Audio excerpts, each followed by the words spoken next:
Present న్యూస్లో ఒక act గురించి బాగా వినిపిస్తుంది. అదే ఎసెన్షియల్ కమోడిటీస్ యాక్ట్. అసలు గవర్నమెంట్ ఈ యాక్ట్ని ఎందుకు సడన్గా యూజ్ చేస్తుంది? దీనివల్ల ఇండియాలో గ్యాస్ షార్టేజ్ వస్తుందా లేదా కంట్రోల్ అవుతుందా? మరి మనలాంటి కామన్ పీపుల్ మీద ఏమైనా ఎఫెక్ట్ పడుతుందా? ఇవన్నీ ఈరోజు ఈ వీడియోలో తెలుసుకుందాం.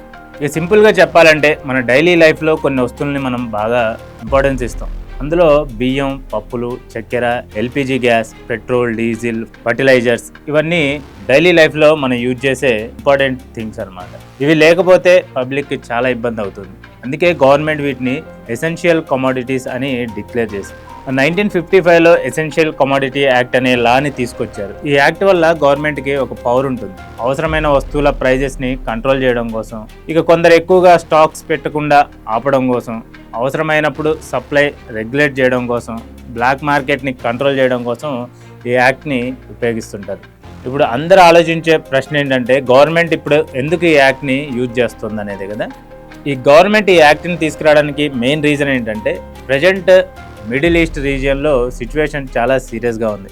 ఇక ప్రపంచంలో చాలా ఆయిల్ సప్లైస్ హార్మోజ్ అనే సీ రూట్ నుంచే మనకు వస్తుంటాయి. ఆల్మోస్ట్ 20% వరల్డ్ ఆయిల్ సప్లై అక్కడ నుండే పాస్ అవుతూ ఉంటుంది. ఒకవేళ అక్కడ ప్రాబ్లం ఏదైనా వస్తే ఆయిల్ ప్రైజెస్ పెరిగే ఛాన్సెస్ ఉంటుంది. అలాగే గ్యాస్ సప్లై డిస్టర్బ్ అవుతుంది. కొన్ని కంట్రీస్లో అయితే ఫ్యూయల్ షార్టేజ్ కూడా రావచ్చు. ఇండియా కూడా ఆయిల్ని, గ్యాస్ని ఇంపోర్ట్ చేసుకుంటుంటుంది. అందుకే గవర్నమెంట్ ముందుగానే ప్రికాషన్ స్టెప్స్గా ఈ యాక్ట్ని యూజ్ చేస్తుంది. ఇక ఈ యాక్ట్ వల్ల గ్యాస్ షార్టేజ్ని ఎలా కంట్రోల్ చేయొచ్చు అంటే గవర్నమెంట్ ఈ గ్యాస్ సప్లైని ప్రయారిటీ బేసిస్లో డిస్ట్రిబ్యూట్ చేస్తుంది. ఎగ్జాంపుల్గా ఫర్టిలైజర్ ఇండస్ట్రీకి పవర్ జనరేషన్ కోసం, డొమెస్టిక్ ఎల్పిజి సప్లై కోసం ఈ యాక్ట్ని ఉపయోగిస్తుంది. ఎందుకంటే ఫర్టిలైజర్స్ లేకపోతే అగ్రికల్చర్ ప్రాబ్లమ్స్ వస్తాయి. పవర్ ప్లాంట్స్కి గ్యాస్ లేకపోతే ఎలక్ట్రిసిటీ ప్రాబ్లం వస్తుంది. అందుకే ముందుగా ఈ సెక్టర్కి గ్యాస్ సప్లై ఎన్ష్యూర్ చేస్తుంది గవర్నమెంట్. మిగతా ఇండస్ట్రీకి సప్లైని సిచ్యువేషన్ బట్టి అడ్జస్ట్ చేస్తుంటారు. ఇలా చేస్తే షార్టేజ్ పెద్దగా కనిపించదు.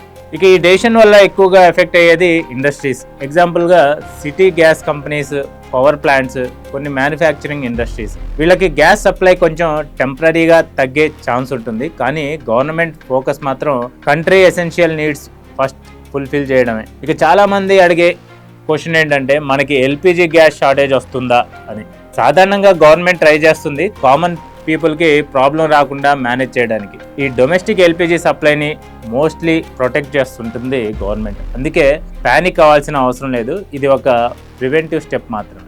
ఈ ఎసెన్షియల్ కమోడిటీ యాక్ట్ వల్ల ప్రైస్ కంట్రోల్ చేయొచ్చు, సప్లైని మేనేజ్ చేయొచ్చు, షార్టేజ్ ప్రివెంట్ చేయొచ్చు, అలాగే బ్లాక్ మార్కెట్ని స్టాప్ చేయొచ్చు. ప్రస్తుతం ఈ గ్యాస్ క్రైసిస్ వచ్చే అవకాశం ఉండడంతో గవర్నమెంట్ ముందుగానే స్టెప్ తీసుకుంది. ఈ వీడియో మీకు యూస్ఫుల్ అనిపిస్తే లైక్ చేయండి. ఇలాంటి ఇంట్రెస్టింగ్ ఎక్స్ప్లెనేషన్స్ కోసం మా ఛానల్ని సబ్స్క్రైబ్ చేసుకోండి. మళ్ళీ నెక్స్ట్ వీడియోలో కలుద్దాం.